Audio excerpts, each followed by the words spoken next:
Good morning, everyone, and welcome to Cup Chat. I'm back after a bit of a hiatus. I'm just here for the day because Emily is in Houston. I'm still on maternity leave otherwise, but Emily's at Houston with the livestock show, helping out the kids out there. So I get to interview four of our wonderful birding buddies today. So I don't exactly know how we're all arranged on the screen. So I'll have each of them wave at you as I introduce them. But first up, we have a Del Rio local, Miss Connie Hoke, lives right in Del Rio, so she's very familiar with Valverde County. Then we have Charmaine and Collins Ganson, who live in Lakey, and so they're also nearby. They do a lot of birding all around the area, and they've been here for a while. I'll let everybody kind of tell their birding stories and how long they've lived in the area. And then we have Terry Hibbitts, and he is out near Campwood. So for those of y'all that don't know, that is north of Uvalde. So it's Real County, right, Terry? No, well, okay. Campwood is in Real County, but where I live is in Edwards. Okay. So Terry is just kind of to the northeast of most of the areas that we will be in, but again, has been in the area and birded all around the area for quite a while. So thank you, everybody, for joining us today. And I will let y'all kind of introduce a little bit. If you'll first just tell us a little bit about your birding story and what is your experience in the areas that will be for birding the border. Connie, go ahead and kick us off. Well, I grew up in Laredo, but then I moved to the coast near the Houston area, and I lived there for a lot of years and had a lot of access to a lot of public birding areas along the coast and stuff. And then 5-6 years ago, we moved to Del Rio, and we had property in Terrell County, which is the next county west. And so it was a little more limiting here because most of the property is private. So I tried to figure out who all I could learn to bird from. And then I ended up meeting up with Emily and when she became the county agent here. So it's been a lot of fun because I've gotten to bird on a lot of private properties. So from Laredo and then the coast and where you are now, you've kind of hit some of the birding, you've lived in some major birding hotspots, but when did you actually start birding? How long have you been birding? Well, my father and my brother were very much into nature and birding. My brother works for U.S. Fish and Wildlife, and so he kind of introduced me. My father passed away in 2006, and so 2007, my brother and I did the birding classic for the week-long birding, kind of in honor of my dad. So that's kind of when I really started doing major birding, I would say. Thanks. All right, Charmaine, you want to go next? Tell us a little bit about how long you've been birding and your experience in the area. Well, Collins and I lived along the Gulf Coast in Houston, Katy area. And when we got married in 94, we bought a piece of property with it was a third of an acre in a subdivision out in Katy. And Katy was nothing back then. We were getting all sorts of weird birds in our yard that I didn't know what they were. So I ended up joining the Audubon Society, getting a field guide and binoculars, and we both started learning. And I still miss the Gulf Coast and all those birds sometimes. But we had a house here that we built in 2011, but we'd been coming here because of Nature Quest. I think, gosh, it's been a long time. 2002, I think we started going to Nature Quest. And loved the area. So eventually we moved out here, and like Connie, we've been out here about 5 years. And it's an area in Texas that you can get eastern and western birds. And that was one reason we liked living out here and you're close enough to the Rio Grande to get Mexican birds come up occasionally. So we've had, gosh, on our property, we've seen 159 species so far. And they just keep on coming. Just love it out here. All right, Collins, are you a voluntary birder or were you conscripted into this whole thing? Well, I started off just driving the truck, and then I became what they call an SOB, a spousal birder. And I've managed to accidentally migrate up to where now I'm a birding buddy. But yeah, I've enjoyed the trip, been doing it, all these years. And what I think I enjoy the most is learning the gist of birds as they fly or jump around in trees, and the calls. I like listening to the sounds they make and being able to identify birds that way.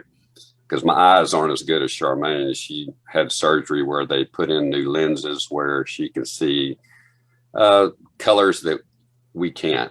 And so that's been an issue where she sees a bird 50 yards away through her binoculars and says, "Hey, look at the little yellow eyes in that thing." And I'm like, well, I can barely see a gray bird over there. So I have to go pretty much with the jizz of the bird and then the sounds that it makes sometimes. But my story is pretty mundane and boring, I guess. No, but one of the things I love is that a lot of birding buddies, not birding buddies like for us, but people who go birding together, that's not the first time that I've heard where one person says, you know what, as I've gotten older, my eyesight's not so good, but the person I like to bird with, her hearing's not as good, and so we make a great pair. Or sometimes it's not even, whether or not you can hear or see, but just what your talent is. I definitely am much better by visual identification than by hearing. And so I like to bird with somebody who's better with hearing, and then you can make a really good partnership. So yeah, really Charmaine hears the high pitch of the warblers that I cannot hear at all, no matter how close they are. And so she can hear them from quite a ways away. And there is a difference, I think, in basically men and women, what they hear, the frequencies. Because a lot of the women that we go with can hear what she does, and I don't at all.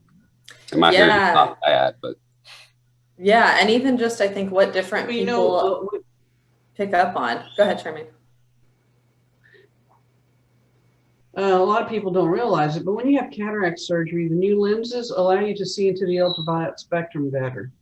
So you actually see more like a bird does. Birds can see a lot into the ultraviolet spectrum where they see more colors and more vivid colors. And when I had my first eye done, I was just, oh, wow, this is incredible. Do the second one quickly. And it makes a difference. I can actually see brightness and colors a lot better than he can. And that was one of the big advantages of cataract surgery. That's cool. So if you're a birder and you've been told you need cataract surgery, go get it. You'll be better off. Yes. That's good. And I needed cataract surgery because I birded so much and was out in the ultraviolet lights, which kind of makes you end up having cataracts. And mine ended up coming on within like 7 months. I was starting to go blind, and usually it takes years. And my doctor said, "Boy, he said, do you have, you stay out in the sun a lot?" I said, "Yeah, I kind of fry my eyes sometimes going out birding, but I've been doing it for so many years, and laying out in the sun didn't help." Yeah. So if you're a birder, wear your sunglasses, wear your hat, hat, but get cataract surgery if you need it. I know. Well, you need a hat when you're out, because if you don't, it allows too much light into the binocular area. Yeah, that's a fun tip, especially for beginners that I think we've never mentioned before. Yeah, I don't know that we've ever mentioned that before, that hats are a great tool to have when you go birding so that you don't have too much light coming in the top of your binoculars. Yeah, cool. It does make a difference. Mm-hmm. All right, Terry, you're up. How long have you been birding and odonating, if you want to talk about that? I must be the old person in the bunch, but I started interested in wildlife and stuff all the way back when I was in grade school. But when I went to school at A&M, I got to take a course under Dr. Arnold. And he's still around. He's still kicking. But it was a really, really good experience being in his ornithology class at A&M and going on field trips and having us to do activities and research type of paper. And one of the first things I did was do a comparison of birds and where they stayed in the trees. Did they stay at the top or the middle or the bottom? And, so that kind of got me really interested. And this has been, of course, that's been a long time ago. I graduated in 70. So you kind of get an idea. When the two boys came along, they triggered a lot more interest in getting out too. And we didn't really start keeping lists until we started going on vacations, and we'd list every bird we saw, but we were actually mostly chasing reptiles and amphibians. But we would always list the birds we saw on our trips. And then one time in Arizona, we southeastern Arizona, first time we ever went in '86, it just went wild. We saw all kinds of stuff, and that triggered keeping the list and looking at what we saw, and then coming back to Texas and going to places that I hadn't been before. But then started doing all kinds of stuff back around 2000. We moved here in 2005 after retiring, 34 years of teaching, and we really enjoy this part of the state, and it's just a melting pot for the east and the west and the north, like Charmaine was talking about, in the south, and not just birds, but all kinds of plants and animals. So anyway, we've been out here now for going on almost 16 years, and it's really been a joy, and really enjoyed getting involved with more activities and birding and anything else. But anyway. Yeah, and I would say that pretty much everybody on the call this morning is a naturalist and has a lot of interest in things beyond just birds. But Terry is definitely kind of the king of the naturalists in this part of the world. I would say he does everything from birds to herps to odonates, so dragonflies and damselflies, and plants. Yeah. And so he's definitely our kind of go-to guy. If you're interested in some of the other nature in the area, definitely consider signing up for one of Terry's trips, or grab a piece of a plant and bring it back to him at the end of the day at Birding the Border. We'll see if he knows what it is. I'm going to get you in trouble. No, we also one of our other buddies who we haven't gotten to have on yet, Leslie Pastor, is also fantastic with plants. So we've got just some great overall naturalist knowledge, I'd say, with the group of people we have. And that's something that for Birding the Border, we want our birding buddies, to kind of just have some broad knowledge about the area, because we think that's a fun part of going out. It's not just ticking birds off a list, but also just enjoying where we are. So we'll kind of go backwards now. So Terry, you can take our next question first. What general tips do you have for birders about birding in a new location? If you have somebody who's coming here for Birding the Border from Houston and they've never been out to this part of the state before, what would you say that people should do to prepare, whether that's specifically for Birding the Border or just in general? To prepare, I think they should really go after looking at eBird, iNaturalist, and things like this, to look up what birds they want to look at, what they want to find, and kind of see where they've been found and how often they've been found. And because some birds, they say, I want to see this bird. Well, it may have only been seen 3 times in 2 years or 3 years. So it makes it more difficult. So have a little bit more open mind of what you want to see. I have a person in California that's been out a couple times, and he said, I want to see this, I want to see this, I want to see this. I said, okay, we'll try. but just having a realization that enjoy what you're out doing, and enjoy and have enthusiasm with what you're doing out in the field. And if you're not enthused and enjoy what you're doing, then you're doing the wrong thing. So anyway, and I've been out with some birders that were so geared to see a certain bird. If they didn't see that certain bird, it was failure, and that's not what it's all about. So that's good for everybody to know. On our sites that are listed on our website, we do have 4 or 5 target species listed, and we tried to keep those as kind of reasonable target species. So if there's something kind of specialty that you're interested in, then sometimes in the notes that were written by Brian, one of our guides, it'll say, it talks about maybe, one time this species was seen, or a couple times this has been seen. But our target species lists are supposed to be pretty, realistic. On a good regular day, we'll probably see those species. So for folks who are interested in kind of looking down, making a target species list ahead of time, you can check those out too on the website. So Collins, how about you? Especially from kind of, you're probably the most, I don't want to say that you're a beginner, but of this group, you're maybe our newest to birding. What are your tips for if you're going to a new location? What do you do? For coming out here specifically, bring water with you. Good one. Because so many times it gets, the humidity gets so low out here. And yesterday I was coughing just being outside a few minutes because it was so low, and it feels like your mouth just dries out. And if you're out hiking, and especially in an area you're unfamiliar with, you're going to need water. But other than that, be prepared to see birds you don't see if this is your first time out here, because it's amazing how the birds will come just across the Rio Grande and just across, and that's it. And then some of them will come all the way from California maybe or whatever. But this is, like Terry was saying, this is right on the divide from eastern and western birds. And so you can see anything. And one of my birds I'd like to see on our trip in the spring would be quail, because all my life, I've never seen many quail at all. So to see the different types of quail in this area would be big for me. But that's pretty much my tips. Yeah, and I think if I remember right, because I know you're helping with our photography track, and there's you'll be at Kickapoo Cavern State Park one day, and they have seen Montezumas out there, but it's very, very rare. Yeah. I know the ranch across the way, they've seen them.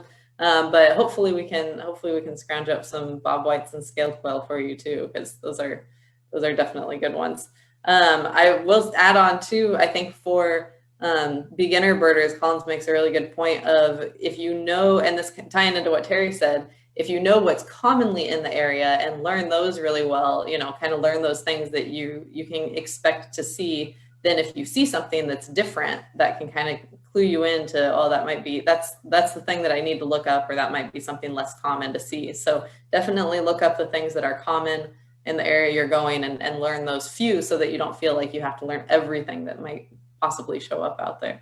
That's a great thing for me about going with Charmaine, who knows a lot, is I'll see a bird and I'll say, my mind instantly, I'll say that bird doesn't have the jizz that I've ever seen with that size of bird and maybe that color of bird. And so I'll just say, hey, I see a bird that I don't know what it is. And so being a birding buddy, I should probably help that person who says that. So hopefully I can. Yes. All right. And it looks like, by the way, it looks like you're the only one of us staying hydrated right now. You have a really pretty mug. I didn't bring up on Cup Chat. I don't know if anybody else has cups with them, but I like it. It is a Cup Chat, right? It is. Okay. No. Oh, yep. Connie and Terry are there too. Oh, okay. I take it back. I'm the only cupless person. Okay. Charmaine's has birds. Connie, what does yours have on it? Hummingbirds. I don't know if you can. Oh, those are pretty. Yeah, I like those. Terry, what's yours got? It's just plain cup. That works. And there's no nasty coffee in there. Oh, I didn't realize you're a tea drinker like I am. Well, it's spiced tea or apple cider, Okay, that's good. That's good for all our birders to know for Birding the Border. We will have a coffee bar before you go out each morning, but there will also be tea there, because I'm primarily a tea drinker, not a coffee drinker. So we want to make sure we include all the different beverage preferences for the morning. So, all right, Charmaine, how about you? What tips do you have for birding in a new location? Well, a lot of times if I'm going to a new area, I go to eBird and check the hot spots out for that area. And then on those hot spots, when you get on that, it'll list, which is great, all the birds seen. And so you will know now from the hot spots what most birds are going to be out there. The rarities are rarities. They're going to pop up occasionally, and there's nothing you can do about that to really pre-plan. But unless you know that there's one out there, and you go hunt for it. But most of the time, I just go to eBirds hotspots and look and see on that hotspot what birds are being seen all the time, and then study those birds. Or like when we went to Colorado, bought a book on Colorado birds and studied which ones would be in the area we were going to. And it was really helpful because you don't know all the birds, unless you're really studying them all the time throughout North America. So when you're going to someplace different, we're used to our birds here. In North America, there's different birds, different places, and those eBirds really a big help. So is iNaturalist, they both are. But I primarily grew up with eBird, and so I use it the most. But someone like Terry, who's always posting on iNaturalist, or Trip, other people do, and some people post more on iNaturalist, and they're more comfortable there than they are eBird. But the main thing down here in South Texas, like Colin says, is make sure you're prepared power bars and water. And I would always recommend everybody carry a first aid kit in their car anyway, just in case, because out here in the middle of nowhere, you're in the city real quick, unlike a lot of other places you're birding. So always be prepared wherever you're going new. Yeah, and that's a really good point. For those who are joining us for Birding the Border, we like to keep everybody well fed. And so we always have snacks, we always have water, and every car has a first aid kit. Yeah, Terry knows all about that. Lots of good food. But especially if you're planning trips before and after, and you're not used to the area, and you want to go do a side trip or something in the afternoon, or or just on your way out here, make sure that you are prepared, because it definitely can be a little bit far, not always good cell service. So if you're with us, we've got you pretty well taken care of, but make sure that you are, prepared for anywhere else you might go. Before we jump to Connie, I'm going to share my screen real quick. I was looking at, I wanted to show everybody on eBird, just in case you haven't used eBird, to show what Charmaine is talking about. So what I did is I just kind of zoomed in on an area of Del Rio. Let me zoom out real quick. There's two different ways you can do hotspots. You can either search up here for a hotspot name. So if I wanted to look up Amistad National Recreation Area, which is what I had pulled up, I can type it in, and then it shows everything that can be included there.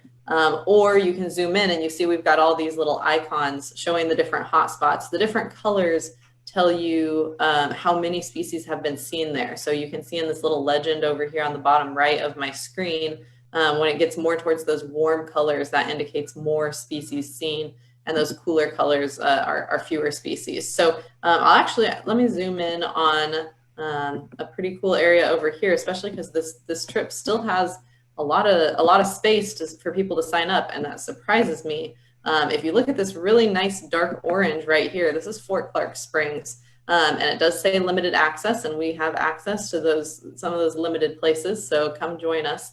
251 species total have been seen there. But something else you can do is if you click here on bar charts, Charmaine was talking about seeing the species, that are kind of most common there. You can click here where it says change date. And you can specify, okay, if I'm going for Birding the Border, I'm going to be there. It's kind of April wrapping into May. So let's specify that we've got just April to May birds, and then hit continue. And now it will show you these bar charts just for species that have been seen in that date range. So you see we're still at 204 species. So there's still a ton that are here, even when we limit down to those dates. This really is like our peak time of year. And then these bar charts are showing you how often those have been seen. So black-bellied whistling ducks, pretty much almost guaranteed to see those at Fort Clark Springs, whereas it looks like one time or a few times Canada geese have shown up. So don't expect that you'll see Canada geese, while you're at Fort Clark Springs. Then you can scroll down through this list. Oh man, if I want to see, white-winged doves, mourning doves, those are almost for sure. But even look, hey, yellow-billed cuckoo, there's a decent chance that those will be around, and if we're in the right area, that we could see one of those. So I just wanted to share that real quick for those who might not be familiar with eBird. All right, Connie, what have you got for us as the person who lives in Del Rio? What do you recommend for the folks who are coming out here? Well, like everybody else has mentioned, eBird is a great tool to be able to see. One other thing is look through your bird books that you normally use, because the birds you want to look at may be only here in the wintertime and you're not going to see them in May. So you kind of have to, but just be open to what you see, like Terry said, because you never know what, I mean, this year has been a weird year for birds. It's just been crazy, but there's a lot of nice birds. I'm going to be doing the beginner track. So one day we're going to be out in the deserty kind of area at Zuberbuehler Ranch. And then another day we're going to be here in town at places there's ponds and water. And then another day we're going to be out over in Kinney County at Dobbs Run, I think. And that's a whole different area. So there's a lot of different opportunities for different birds at every site we're going to be doing on the beginner track. So yeah, I think that's definitely how we design the beginner track, is to hit that whole spectrum of things. And so you will have really awesome buddy and a really awesome guide with you if you're on that beginner track, because I know that can seem overwhelming when you're like, there's 200 species potentially in an area. That's a lot of different species to see, but we'll have you covered as far as learning those species as you go along. So and so Connie reminded me real quick just to mention, so Connie is on the helping with the beginner track. Charmaine is going to be at Devils River State Natural Area on one day below the dam. So that Amistad National Recreation Area that I showed below the dam. Actually, I think I'll have to check eBird. There is a hot spot there. It doesn't show as many species, but that's because it's very restricted to get down there. So it's not like it's birded all the time. But you're literally on the rivers looking into Mexico. So you can definitely see species that are more specific to Mexico. And then Charmaine, don't realize that, go ahead. Sorry.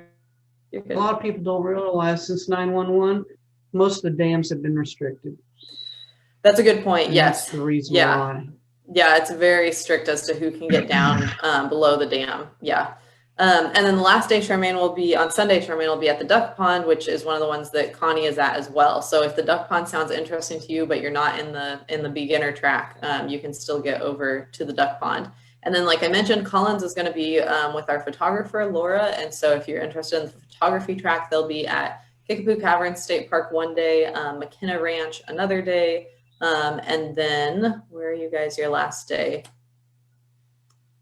Transition Ranch, that's right, a very photography specific ranch on Saturday.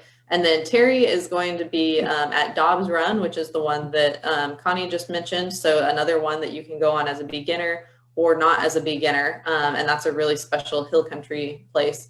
Terry will be along Tularosa Road, which is really neat. It's very, it's kind of weird to think about just birding along a road, but it is the most peaceful stretch of road that I've ever been on. And just a very interesting, like literally transitioning on that drive up into the hill country to see some unique species. So that's definitely a fun one. And then at McKenna Ranch as well. So that McKenna Ranch is one that you can go on with a photography focus or just as a regular trip. And so Terry will be out there, and that's a little bit drier. That's out towards Devils River State Natural Area, but you're not quite there. It's a little bit drier and scrubbier. So, all right. Well, with just kind of wrapping everybody up, I'm gonna let Colin start because he already mentioned this. But you mentioned your target species that you want to see more quail. So I wanted our buddies to share what you're most excited about for birding the border, including any target species that you personally have. So Collins wants to see quail, and what else are you most excited about to be joining us? I guess the most excited about just getting out with people after a year of isolation, but and hopefully safely, because we've had our vaccinations now, and hopefully others have as well. But and social distancing and all that stuff will be practiced. But I think just that one rarity that may come across the river or whatever from Mexico or from the West, a bird that I don't normally see, that would be nice. Just anything along those lines. Hopefully no house sparrows. but That's pretty much it. Just getting out. I love hiking, especially the areas. I'm glad I'm going to Kickapoo because that's a great place to hike, and especially with a photographer. Hopefully, I'll learn something about taking a decent picture. So I'm kind of looking forward to the whole photography thing now. Yeah, I think that'll be fun. We're gonna give you a leg up on Charmaine. You're gonna get some time with a professional photographer there. Yeah, good mention about getting to be together with everybody. There are some kind of our current guidelines related to COVID are on our website. We will definitely keep all of our participants informed. All of our trips were initially set at a little bit higher numbers, but they're all capped at 10 now. So, and we've got 2 vehicles going to each location. So we'll spread y'all out in cars, spread out as far as limiting the number of people that are around in any particular place. And so hopefully that if anybody has questions about kind of our COVID regulations, feel free to let us know. But we've definitely been trying to plan it so that it can be as safe as possible, but still bring everybody together. Because I know we're all excited to see other people and get out and bird and meet new people. So, all right, Charmaine, what's your target species? All of them. All of them. I just enjoy walking around and seeing any bird. Anybody who birds with me knows I get excited just if a bird appears. And I've seen so many unusual species this winter because of the fires and the drought in all of the western part of the nation. It's driven them to Texas. And like Anna's hummingbird is really rare, but this winter everybody had Anna's hummingbirds at their feeders, which is highly, highly unusual. So most of the birds that I really wanted to see, I've been seeing. I mean, I had a western bluebird in my backyard, and everybody around here seen mountain bluebirds and westerns in flocks, which you normally don't see. And this spring, it's going to be very interesting to see what shows up. And like Colin said, that rarity or the uncommon birds, because that drought and those fires that we had over there should drive some other birds hopefully this way, because if they've already been there and they've left and migrated down south for the winter, now coming back, they're going to know that area might not be so good. So we may end up with some really good birds. I think we will. So that's what I'm looking forward to, is just seeing everything. We've had some pretty incredible and unusual weather events, because something else that's definitely impacted us is the winter that we had a couple of weeks ago. And, there's been some concern as far as, plants that were damaged by that. But, speaking as someone who grew up where it snows, the benefit of the snow is you get that really good moisture. And man, we were hurting for that moisture out in this part of the world. And so there were definitely some plants that were negatively affected, but getting that moisture to really soak in the ground, and hopefully it continues to rain. We'll see, how kind of the rest of the spring goes, but right now we're getting a really nice green up, and hopefully some of that moisture will help. We definitely needed that. So hopefully that'll help too with some of supporting our migrating species that are going through. So, all right, Terry, what are you most excited for? And do you have any target species? I don't have any particularly target species. I'm kind of like Charmaine. I like all the birds. I get thrilled just seeing a cardinal even. But one of the things that I'm really excited about, though, is always meeting new people. During that Christmas bird count, you put me with a couple of new people that a husband and wife that live north of Lakey. And they were so excited about getting involved and seeing things. And that to me is worth everything, is seeing people that get excited and they're not worried about what they see. They're just so excited to get out and bird and look at what they can see and what they can find. And that, and one more comment, you can't see that very well, but that is a app on my phone for birds. And nowadays carrying a book, a field guide, is not so much fun. And these new apps, all these apps on these phones are fantastic. And of course they got sounds and everything with them. And so be sure if you tell individuals, that's a suggestion for people, get the app on their phones, and that way they can just carry their phone with them and punch it in, and they can find out what's there, and also see what they hear. When I do birding surveys, it's so important. I hear something new and I say, okay, I think that's got to be this. So I go play it right quick. Yep, that's what it is. So anyway, birding apps are really good. But just being excited, that's the thing I'd like to see anyway. Yeah, that's a good tip for anybody who's registered for Birding the Border. And if you're a new birder and you don't already have your favorite app, go download some right now. And most of them are free, and go play around with them. And kind of to jump back to something Charmaine said, I really love that you mentioned that your birding story started when y'all were in Katy. And yes, it was when it was a much less developed, but it means you don't have to be somewhere with a bunch of land. Charmaine and Collins mentioned they've got property in Lakey, and Terry's out here in Campwood, with space, and Connie's got her Terrell County, but you don't have to have all of that land to enjoy birding. No. You can just be in your backyard in suburban Houston. And so grab an app, download one, download a bunch of free ones. You can always delete them, and find one that you like and play with it, so that you're comfortable using that app once you get out here to somewhere new. So, all right, Connie, wrap us up. What are you live here all the time. So what are you excited about that might not normally see?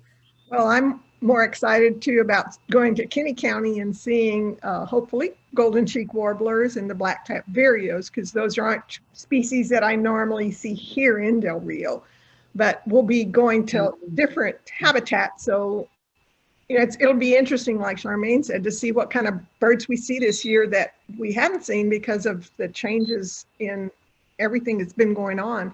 I did the Christmas bird count at Seminole Canyon, and I got to see juncos. I hadn't seen juncos here since I've been here, so that was kind of cool. So yeah, that was one you got to see this year too, right, Charmaine? Was junco? You have juncos in your backyard, right? We had 4 different subspecies show up in our yard this year. I'm just stunned at it. Pink-sided, which is really rare, and Terry, who doesn't live that far, also had a lot of different juncos. Oregon, slate-colored, and one that I have had 4 different opinions on. So nobody is quite sure what that junco is.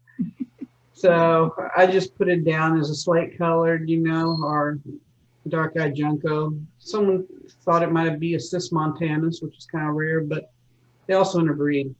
So you can have hybrids that you just don't know what it is. But that was interesting. That was fun this year, was getting the different juncos to show up in the backyard that you'd never get. And because of the Western fires and everything, they're driven this way. Yeah, so that's awesome. Lots of exciting stuff, and who knows what exactly will show up. Well, thank you to the 4 of you so much for coming out with us this morning. Hopefully for those of you who are watching, if you're already registered for Birding the Border, hopefully you are excited to meet some of the buddies. They're just as valuable to us as our guides are. They're really a lot of our local knowledge, and they're going to help keep everybody on track, and just be an extra set of eyes and ears out on your trips as somebody that can help you, with identification. Connie? Yeah, I just want to say real quick to people who are registered, Emily and Maureen put on a great event, and the food is great, and everybody's friendly, and it's a chance to get to meet new people, and it's a lot of fun. Thank you. Yeah, we definitely try to have a lot of fun with it. And yes, definitely feed you well, as Terry agreed also. He got that firsthand a couple of years ago. But yeah, so if you have not registered yet, there are still spots. We do have several trips that are full already. The beginner track is already full. Actually, I think below the dam is already full. Yep, I was kind of pushing that one, but that one's already full up. There's a few spots on Friday and Saturday for Devil's River State Natural Area, which is a highly coveted one. That is a good one. That is a good one. Some really cool species. We don't know yet if we're going to get to go to Dolan Falls or not, but that's still a hopeful there. And then we have spaces, like I mentioned, Fort Clark Springs is one. We have lots of space. I don't know why, because to me, that is one of my favorite places. So If you haven't signed up, I highly recommend that one because there's so much cool stuff out there. And there are some places that are restricted there. You can't just get out there anytime. So yeah, definitely still some spots. So join us and come experience. As you can see, we have some really passionate birding buddies for y'all to come bird with. So thanks so much, guys. And with that, we'll sign off, and Emily will be back to see y'all next week. Thank you. Bye-bye. Thank you. All right, great. Bye. Thanks.